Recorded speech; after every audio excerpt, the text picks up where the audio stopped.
profil dari Bapak Kepala Sekolah yang ini adalah beliau bernama Bapak Aminuddin Sarjana Pendidikan.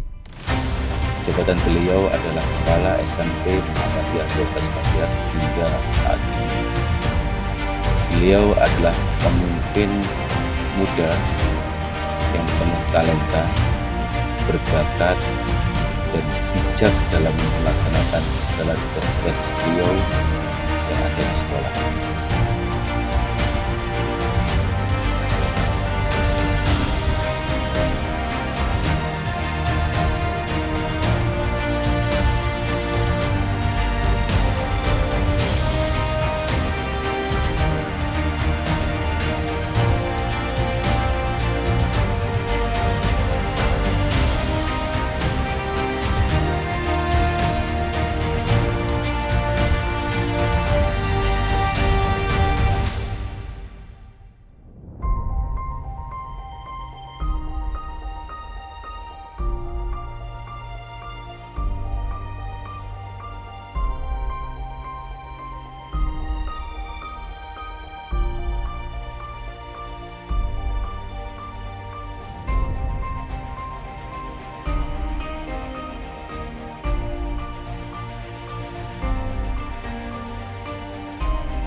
Assalamualaikum Pak. Waalaikumsalam, Bapak Suwaji. Gimana kabarnya Bapak? Alhamdulillah baik. Mohon maaf Bapak, hari ini saya mengganggu waktu Bapak, mungkin lagi santai atau pas aktivitas di rumah.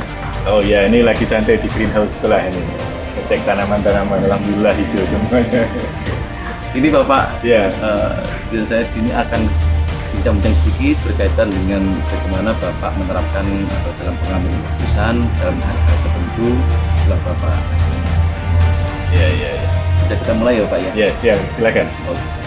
Yang pertama Bapak, selama ini bagaimana Bapak dalam mengidentifikasi kasus-kasus yang merupakan dilema etika atau bujukan moral?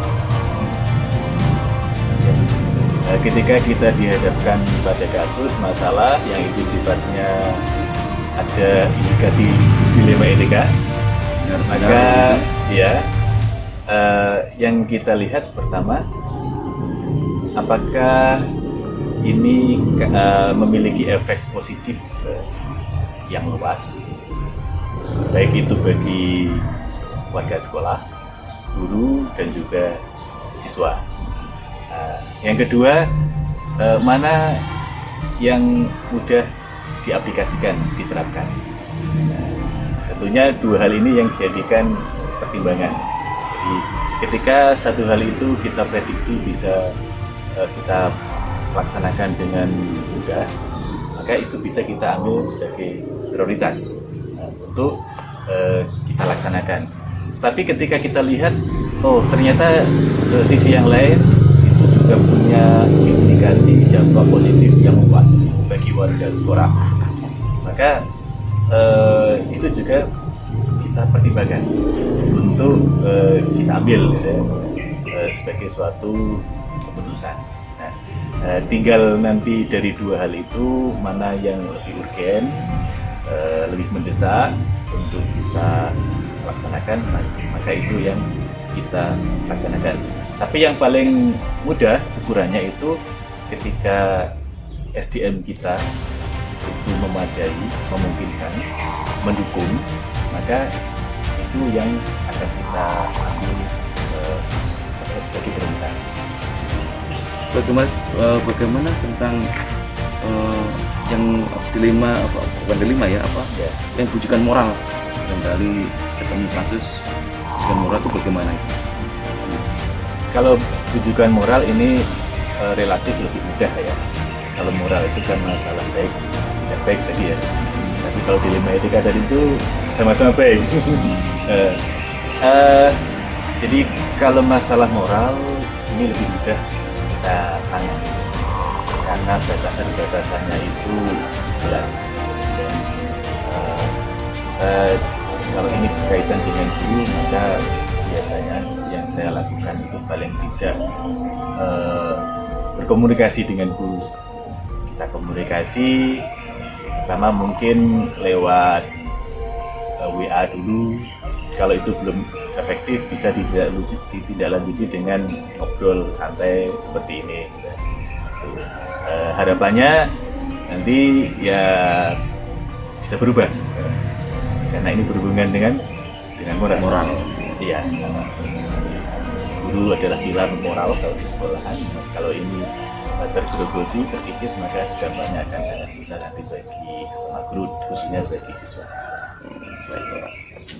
Kemudian dalam proses mengidentifikasi sendiri itu kira-kira Bapak itu secara mandiri atau memang membutuhkan orang-orang tertentu Bapak dalam mengidentifikasi, oh ini tuh kita ada masalah ini itu gimana Bapak?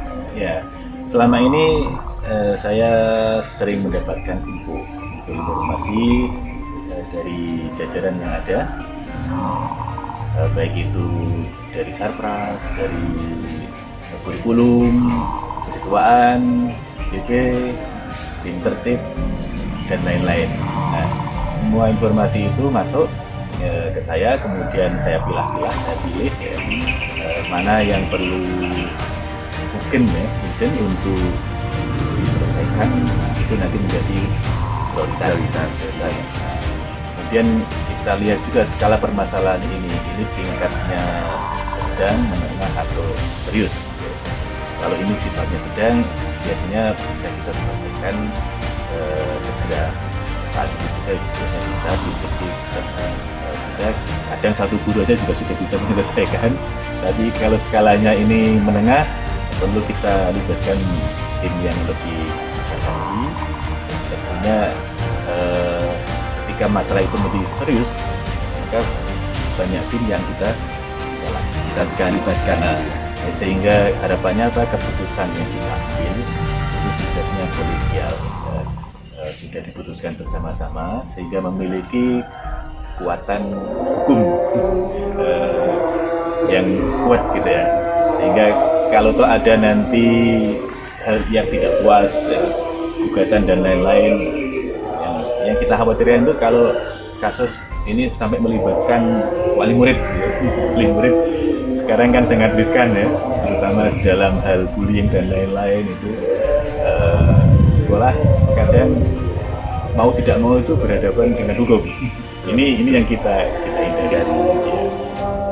Baik Bapak, sekarang berikutnya, selama ini bagaimana Bapak menjalankan pengambilan keputusan di sekolah Bapak, terutama untuk kasus-kasus di mana ada dua kepentingan yang sama-sama benar atau sama-sama mengandung nilai kebajikan? Ya. Nah, apa-apa ini kita bahas lagi, tadi di awal sudah kita singgung ya. Jika dua hal itu sama-sama memiliki kebajikan, memiliki hal yang positif, yang pertama kita prioritaskan mana yang mudah dikerjakan. SDM kita, sarana kita mendukung, maka itu kita terapkan. Yang kedua, seberapa luas daya manfaat yang bisa memberikan dampak bagi sekolah kita, bagi guru, bagi siswa. Itu yang dijadikan pegangan bagi kita. Ketika satu hal itu baik, pelaksananya mungkin agak sulit, tapi dampak yang dirasakan sekolah nanti kayaknya kok nggak begitu besar. Nah, ini tidak kita jadikan prioritas. Tapi hal ini misalnya agak susah dilaksanakan ya, tapi kok kita pandang dampaknya ini besar bagi perbaikan sekolahan, maka akan kita fasilitasi, diusahakan walaupun tidak bisa langsung 100%, tapi kita upayakan bertahap. sampai semua daya dukung itu siap. Oke Bapak, kalau tadi saya simpulkan dari apa yang Bapak sampaikan. Ya. Yang pertama sebagai prioritasnya adalah kesiapan dari sekolah sendiri, Ya, baik SDM maupun hal-hal yang berkaitan dengan itu. Kemudian yang kedua adalah faktor kebermanfaatan gitu ya. Ya. Bahkan Bapak tadi bilang kalau memang SDM atau daya dukung dari sekolah itu belum bisa memungkinkan, tapi kalau melihat kebermanfaatannya itu luas dan baik sekali, maka mungkin bisa diusahakan, lebih bisa diprioritaskan walaupun pakai bertahap tadi gitu ya. Luar biasa Bapak. Dan berikutnya Bapak, ya. langkah-langkah atau prosedur seperti apa yang biasa Bapak lakukan selama ini? Ya, yang pertama menggali informasi. Informasi ini bisa datang dari siapa saja, guru, waka, struktur sekolah yang lain bisa. Intinya ketika ada permasalahan masuk ke saya, kemudian saya akan mencoba mendalami informasi tersebut. Jika saya butuh menggali informasi dari banyak pihak, maka saya akan upayakan. Tapi jika saya kira itu sudah cukup, ya, walaupun hanya satu guru tapi informasi sudah cukup lengkap, maka masalah dari insya Allah tidak bisa tertangani walaupun dari sumber yang terbatas. Gitu. Kadang informasinya itu dari banyak pihak tapi masih mentah, belum matang. Iya. Ini juga tidak bisa langsung kita ambil satu keputusan, perlu kita cek lagi, kita perluas lagi. Saya tanya ya Pak, Iya. pernah Pak Amri melibatkan tokoh masyarakat atau apa begitu dalam satu kasus tertentu? Ini berhubungan dengan moral. Begitu ya. Ya kan, berhubungan dengan moral, apalagi sampai misalnya mau menggeser posisi guru dan lain-lain, ini kan dampaknya luar biasa ya. Maka kita libatkan yang lebih tinggi. Kalau kita di Muhammadiyah, maka kita libatkan PRM. Gitu ya. Itu sebagai ayahanda kita kan ya. Betul. Sehingga ketika ada masalah yang besar itu, mereka informasi dari mereka pun arahan itu yang kita jadikan backing putusan kita. Biar ini tidak menimbulkan konflik. Paling nggak Gitu, nanti endingnya tuh kita punya backup kita lah gitu ya. Iya. Gitu ya. Oke. Berikutnya Bapak, hal-hal apa saja yang selama ini yang dirasa Bapak efektif dalam pengambilan keputusan pada kasus-kasus dilema etika? Yang efektif Bapak. Ya. Sesuatu itu bisa efektif ketika permasalahan itu dengan cermat bisa kita identifikasi. Ini inti permasalahannya apa? Nah, kemudian kita tahu akar masalahnya. Nah, ketika akar masalah, inti masalah itu sudah kita dapatkan, maka kita rumuskan formula yang tepat, langkah-langkah untuk menyelesaikan masalah. Ini sudah pernah kita laksanakan ketika kita mau mereformasi kantin. Kantin ini di satu sisi itu income, kita dapat income yang lumayan, tapi di sisi lain ini juga menimbulkan problem, terutama disiplin anak. Ketika jam sekolah mereka masih asik kantin, yang sudah bunyi mereka masih kantin. Nah, ini adalah problem. Kemudian kita cari masalahnya, karena ternyata kita temukan kantin ini kita kelola dengan sistem kontrak. Kalau dengan sistem kontrak, tentunya pengelola kantin memiliki kekuatan dan kepentingan untuk bagaimana tidak rugi, paling nggak gitu ya. Sehingga kalau jajannya masih banyak, udah dibuka-buka aja gitu. Dan ini berdampak terhadap disiplin anak. Kemudian kita rombak itu, kita ambil kebijakan, udah kontrak kita putus, kita hanya menyewa penjaga kantin. Nah, yang tadi sudah ngontrak itu tetap kita wadai, sehingga kita beri kesempatan untuk menyediakan menyuplai barang, sehingga walaupun mungkin pemasukan mereka beda dengan asalnya, ya tetap kita beri porsi, dan itu tetap kita prioritaskan. Ketika pertama memilih jajanan apa itu mereka yang kita berikan kesempatan memilih pertama. Iya. Sehingga tetap oh ya kami masih dihargai gitu. Dan alhamdulillah ketika itu berjalan kantin semakin untung, disiplin anak juga terjaga dengan baik. Luar biasa Bapak tadi. Ya. Hal yang efektif tadi yang pertama tetap identifikasi masalah ya. Iya, Pak betul. Menteri. Kemudian dari situ muncul rencana-rencana kerja ke depan dari identifikasi masalah tersebut. Oke. Berikutnya Bapak, kalau tadi hal yang efektif menurut Bapak, sekarang apa tantangan yang Bapak rasakan dalam pengambilan keputusan pada kasus-kasus dilema etika?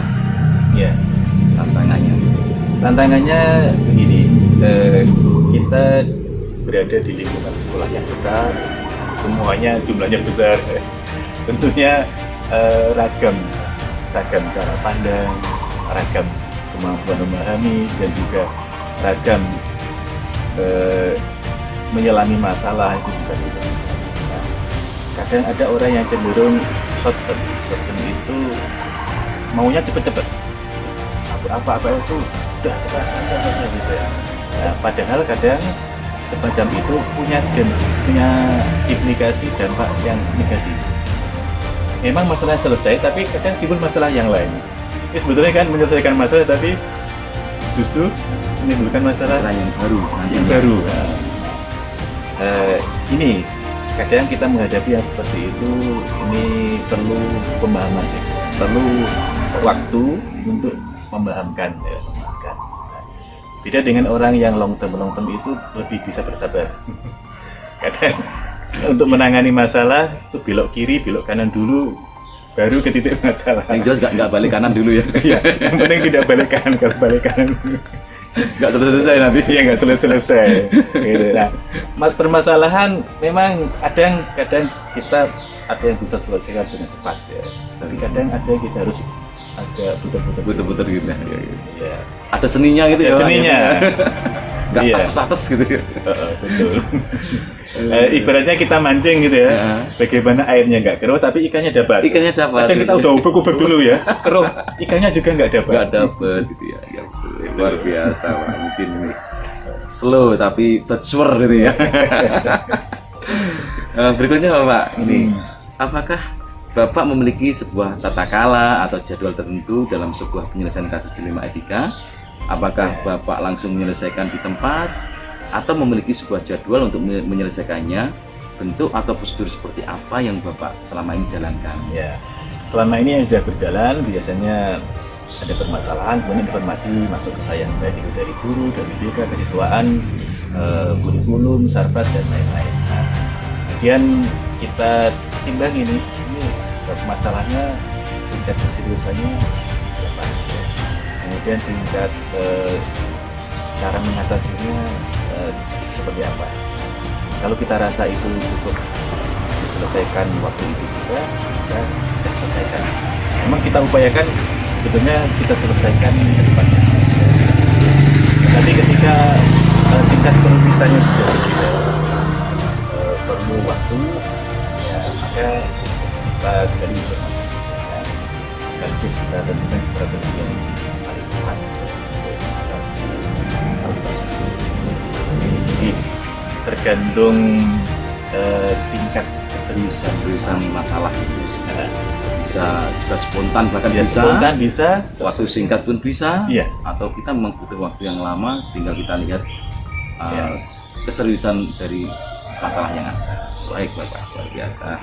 Berikutnya Bapak, adakah seseorang atau faktor-faktor apa yang selama ini mempermudah atau membantu Bapak dalam pengambilan keputusan dalam kasus-kasus dilema etika? Ya, alhamdulillah di sini walaupun jumlah tenaganya itu banyak ya, tapi dan beragam juga ya cara berpikir, cara bersikap.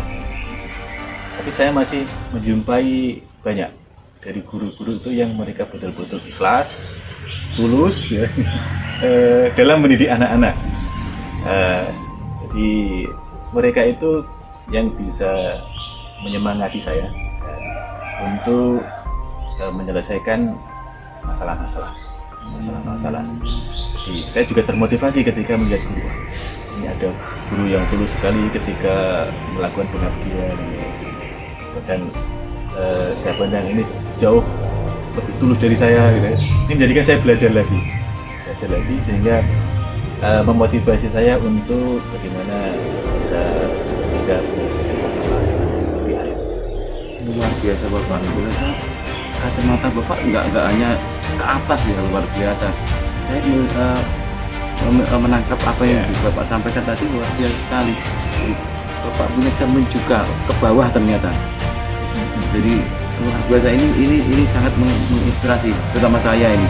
Jadi ternyata cermin itu harus ambil dari yang atas gitu loh. Ternyata jenengan luar biasa dengan melihat guru saja yang seperti itu bisa menggugah lah paling enggak. Memotivasi itu tadi. Udah lebih baik lagi. Luar biasa. Karena intinya kita di sini kan sama-sama belajar. Kebetulan saya dapat posisi kepala sekolah. Itu namanya jadi guru biasa lagi. Tapi ini jarang-jarang loh Pak Amin. Jarang-jarang ini. Kita sering itu melihat kacamata tuh yang lebih tinggi dari kita, itu yang kita bikin sosok atau apa. Itu jenengan enggak. Itu jenengan melihat yang sederhana saja. Melihat anak buah semacam guru, kemudian melihat ketulusannya dalam mengajar itu bisa mengubah, itu luar biasa. Itu sangat menginspirasi. Dan ini saya kira tidak semua seorang kepala sekolah bisa seperti itu Bapak. Ya, semuanya itu berproses. Berproses. Ini yang terakhir Bapak. Terakhir silakan. Nih ya. Dari semua hal yang telah disampaikan Bapak tadi, pembelajaran apa yang dapat Bapak petik dari pengalaman Bapak dalam mengambil keputusan berkaitan dengan dilema etika tadi? Ya, satu hal yang harus kita pegang, kita harus positive thinking, optimis. Karena hidup itu pasti berhadapan dengan masalah. Selama kita masih hidup, pasti ada masalah. Bahkan kita menyendiri di hutan pun pasti berhadapan dengan masalah. Jadi intinya masalah bukan untuk kita keluhkan, tapi untuk kita hadapi, kita selesaikan, kita carikan solusi. Nah, kalau kita punya paradigma seperti ini, insya Allah sebesar apapun masalah yang kita hadapi, insya Allah akan kita jumpai solusi jalan keluar. Luar biasa Bapak. Tentunya kita dengan segala keterbatasan ya, kita perkuat itu dengan doa. Penguat terakhir adalah doa. Iya. Sebesar apapun usaha kita pasti penuh dengan keterbatasan. Maka kita bersandar kepada Zat yang tidak terbatas, yaitu Allah Subhanahu wa Ta'ala. Biasa Bapak. Perbincangan kita hari ini luar biasa Bapak. Sangat luas sekali dan memberikan pengalaman atau hal yang baru untuk saya pribadi Bapak, sebagai CGP ini yang baru belajar apa itu arti pemimpin, apa arti gimana mengambil satu keputusan. Karena luar biasa, ribet tapi menantang sekali Pak Amin. Dan sangat luar biasa tadi saya menangkap apa yang disampaikan Bapak tadi, dan mudah-mudahan ini menjadi hal yang manfaat untuk saya, kemudian bermakna untuk saya nanti untuk kemajuan saya ke depan Bapak. Insya Allah. Terima kasih atas obrolan ini Bapak, atas meluangkan waktunya untuk saya. Dengan luar biasa Bapak menyambut saya. Mungkin kita cukup sampai di sini ya Pak Amin ya. Oke, terima kasih yang banyak. Sama-sama. Salam sehat untuk Bapak dan juga keluarga. Amin. Sukses. Terima kasih. Assalamualaikum. Waalaikumsalam warahmatullahi wabarakatuh. Sukses. Ya. Profil dari Bapak yang satu ini adalah beliau bernama Bapak Edi Iswanto, Sarjana Pendidikan. Beliau sekarang adalah menjabat sebagai Kepala Sekolah SDN 2 Teburu, Kecamatan Solopuro, Kabupaten Lamongan. Yang sebelumnya beliau juga sudah menjabat sebagai Kepala Sekolah SDN 1 Desa Sendang Agung dan juga SDN 1 Tunggul, Kecamatan Paciran, Kabupaten Lamongan. Beliau adalah seorang pemimpin muda yang luar biasa, cakap dan kreatif di dalam menjalankan segala tugas-tugas beliau yang ada di sekolah.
Assalamualaikum Pak Wanto.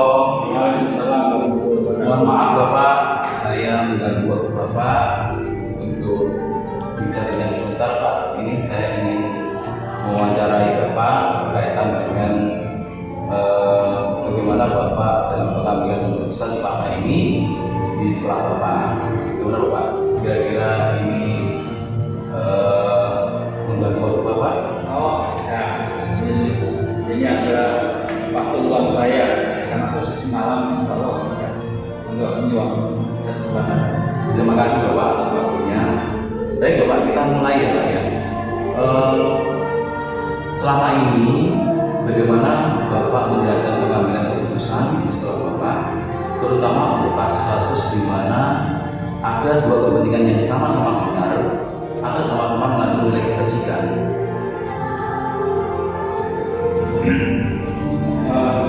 Dalam memutuskan suatu masalah memang dalam sama-sama benar. Nah, kasus-kasus yang mana sama-sama benar atau yang dinamakan dilema etika itu memang kita harus mencari solusi yang tepat, tidak merugikan orang lain, tapi untuk kepentingan orang yang banyak. Iya. Baik Bapak. Kemudian dalam pemutusan itu sendiri dan pengambilan itu sendiri, bagaimana langkah-langkah atau prosedur seperti apa yang biasa Bapak lakukan selama ini? Langkah-langkah yang saya lakukan selaku kepala sekolah yaitu satu, kita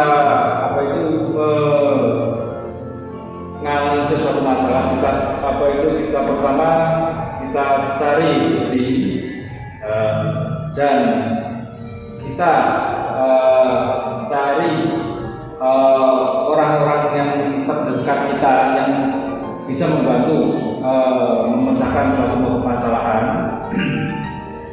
Terus kita mencari solusi terbaik dan tidak langsung memutuskan, kita telah kembali permasalahan itu atau kasus tersebut. Jadi intinya itu kita mencari solusi yang terbaik. Jadi prosedurnya itu pertama memang pembuktian masalah gitu ya. Kita lakukan.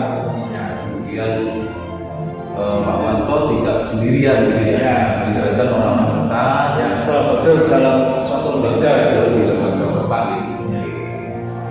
Berikutnya Bapak, hal-hal apa saja yang selama ini Bapak anggap efektif dalam mengambil keputusan pada kasus-kasus dilema etika? Hal-hal yang paling efektif yaitu kita menganalisis dulu suatu kasus, ya. Jadi kita cari atau orang-orang yang pernah mengalami satu masalah yang sama, bagaimana cara menggunakan solusinya. Kita juga perlu mengambil pengalaman dari mereka, karena dilema kita kan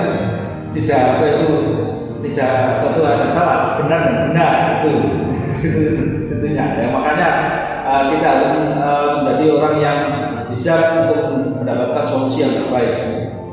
Memang dilema etika itu memang sesuatu yang luar biasa ya Pak. Ya. Jadi nggak mudah kita untuk memutuskan ternyata ya. Tidak, apalagi di dalam satu lembaga kita memutuskan suatu dilema etika juga ada harus pandai-pandai. Karena contohnya anak yang menyodai apakah kita lakukan ketika seandainya suatu ujian ataukah kita itu mengulang kembali di waktu itu sudah ngambil. Kan itu sama-sama benarnya kita memutuskan seperti itu. Betul. Jadi artinya betul-betul ini istilahnya dengan sekarang dilematis itu ya Pak ya. Karena kita mempertaruhkan antara yang benar dan yang benar. Bukan. Saya mendengar apa yang disampaikan Bapak tadi, butuh orang yang punya pengalaman juga. Ya, karena beda dengan kasus yang nanti berpandangan pada hukum. Kalau hukum berarti ada yang benar, ada yang salah. Nah ini posisi dilema etika kan benar dan benar. Masalahnya di situ. Itu yang dimaksud Bapak itu rujukan moral itu ya. Iya, kebutuhan orang. Kita kan ada sama Ada salah tadi kan kita bisa lebih mudah pada kali kita Iya. menjelaskan. Itu baik Bapak, luar biasa. Berarti ada pertanyaannya. Hal-hal apa saja yang Bapak selama ini merupakan tantangan dalam pengambilan keputusan pada kasus-kasus di lima ini kan? Tantangannya apa Pak? Dengan mengatasi masalah-masalah atau dalam pengambilan keputusan khusus pada kasus-kasus yang berkaitan dengan dilema etika itu. namanya juga tantangan. Satu lagi yang apa itu tantangan kita itu tentang dilema etika. Benar lawan benar. Nah itu makanya kita harus tetap mencari solusi yang terbaik ya tanpa merugikan orang lain dan dapat mengedepankan kepentingan orang yang banyak ya khususnya pada warga sekolah atau stakeholder di lembaga kita. Terus titik beratnya tantangan yang paling menantang itu apa Pak Wanto yang Nah, itu memutuskan masalah gitu ya. Kita harus lebih bijak gitu ya. Karena benar dan benar itu tantangan terbesar gitu. Iya. Betul-betul istilahnya diplomatis itu. Ya, memang harus apa itu banyak sharing pada teman-teman yang pernah mengalami hal tersebut. Kalau salah maka benar. Salah atau benar. Luar biasa Bapak. Oke, saya lanjut ya Bapak pertanyaannya. Apakah Bapak memiliki sebuah tata atau jadwal tertentu dalam sebuah penyelesaian kasus dilema etika? Apakah Bapak langsung menyelesaikan waktu itu juga di tempat itu juga, atau memiliki sebuah jadwal untuk menyelesaikannya? Bentuk atau prosedur seperti apa yang mungkin Bapak sarankan?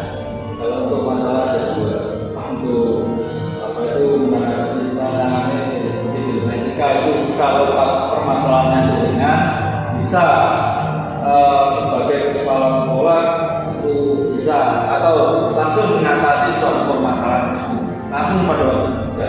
Tapi kalau sudah suatu permasalahan berat dalam dilema etika itu harus kita itu mengumpulkan stakeholder pada sekolah dan orang-orang terdekat yang mempunyai permasalahan dengan atau yang pernah mengalami tentang dilema etika itu kita kita ajak berunding musyawarah untuk mendapatkan solusi yang terbaik.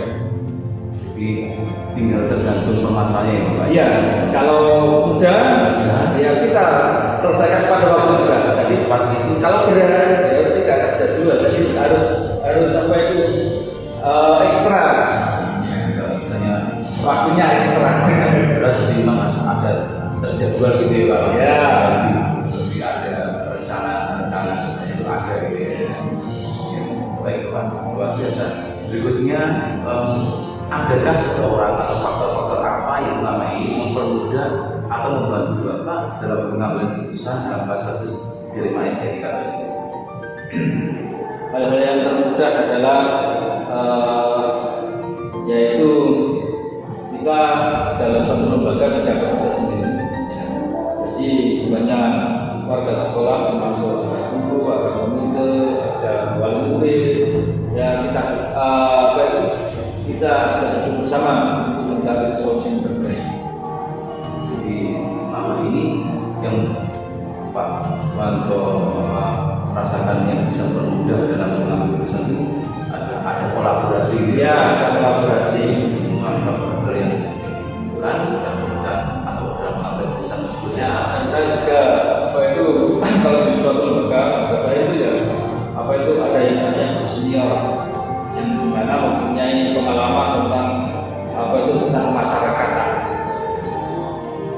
Jadi kalau ada hubungan kalau seandainya ada permasalahan wali murid, ya kita bisa saling sharing lah, ngomong bagaimana cara mencari solusi untuk permasalahan tersebut bisa teratasi.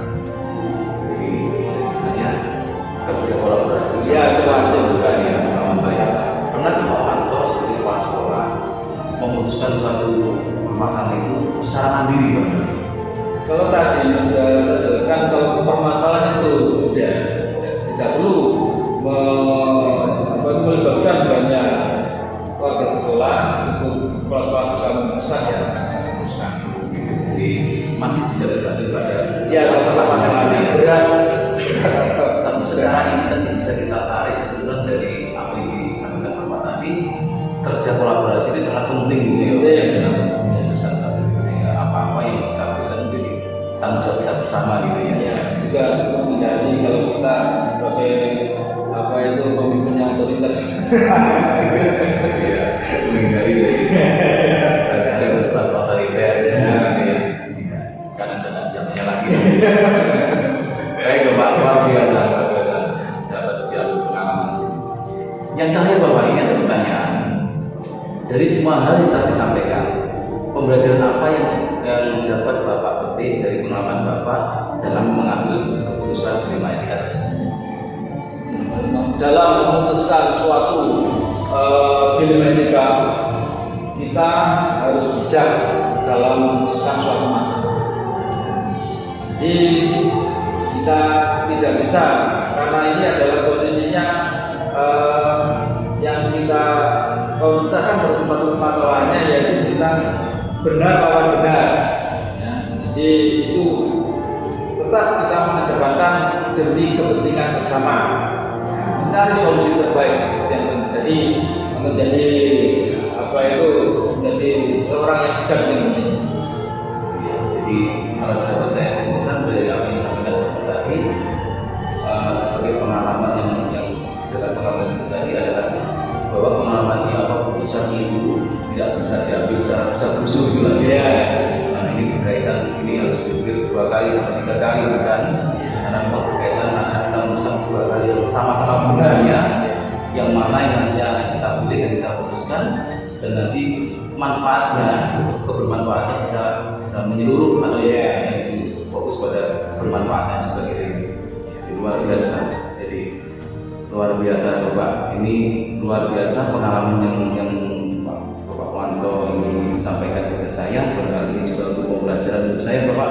Ini saya bisa lagi pembelajaran di CGP.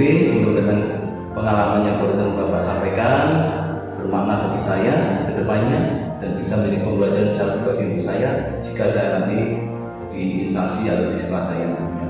Dan juga bermanfaat untuk instansi dan sekolah saya nantinya. Terima kasih Bapak atas waktunya. Salam sehat untuk Bapak dan keluarga. Terima kasih dari pengertiannya. Terima kasih Bapak. Terima kasih. Assalamualaikum warahmatullahi wabarakatuh. Waalaikumsalam warahmatullahi wabarakatuh. Terima kasih.